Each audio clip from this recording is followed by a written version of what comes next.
boulevard. Je le dis, cet abandon de ce projet, 75 000 voyageurs jour, dans la métropole écrit, c'est le seul qui nous permet d'atteindre les objectifs du plan climat. L'abandon de ce projet, c'est une connerie monumentale. Je dis comme je le pense. Voilà. Une connerie monumentale, tout simplement parce que c'était une vision de court-termisme, de coût, d'engorgement, et je le dis en toute connaissance de cause, sachant qui s'y est opposé au final, je n'ai pas besoin de le redire.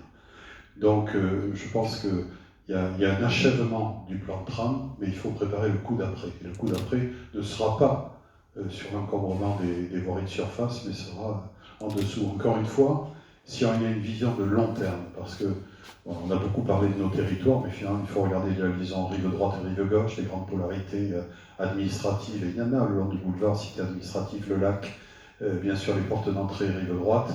Ce métro va permettre de relier rapidement toutes ces polarités. Et c'est pas antinomique pour moi, effectivement, de la chaîne du tram, voire finalement sur ce sur quoi je m'étais rabattu, non pas de façon défensive, mais parce que ça continue à avoir de l'utilité, c'est-à-dire renforcer la desserte du campus par un débranchement de la ligne B au niveau de Sciences Po pour venir vers Bordeaux Sciences Agro, et ensuite aller jusqu'à la porte d'entrée de Beau-Soleil. D'ailleurs, on ne s'est pas vu sur ce sujet-là. Finalement, j'ai eu peu d'échanges avec vous, mais vous avez bien identifié qu'il y a une porte d'entrée majeure.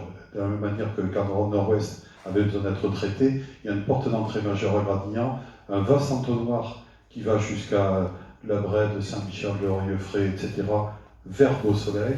Il y a Cestas-Canéjean, Belin-Bellier, Salles, qui arrive également à Beau-Soleil. Et cet entonnoir fait que c'est un carrefour majeur pour lequel il faut une solution. Donc le débranchement de la ligne de B à 100 millions d'euros avec quand même une évaluation socio-économique positive, je crois que ça reste d'actualité. D'ailleurs, le métro n'est pas là pour dire il faut tout arrêter et désormais c'est la solution. Il faut continuer à travailler sur les complémentarités de solutions.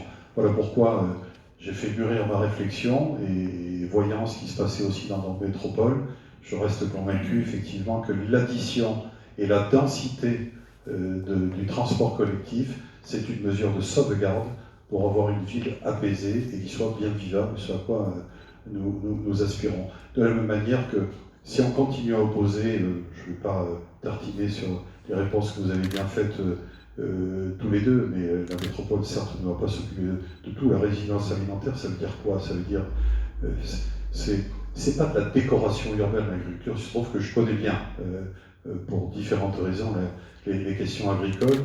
On a fait un objet de décoration, un certain romantisme urbain. L'agriculture, c'est pas ça. Moi, je suis fils de producteur de fruits et de légumes, je sais ce que c'est. Il faut payer les produits au bon prix. Il faut réorganiser la distribution pour les agriculteurs vivre bien. Mais on a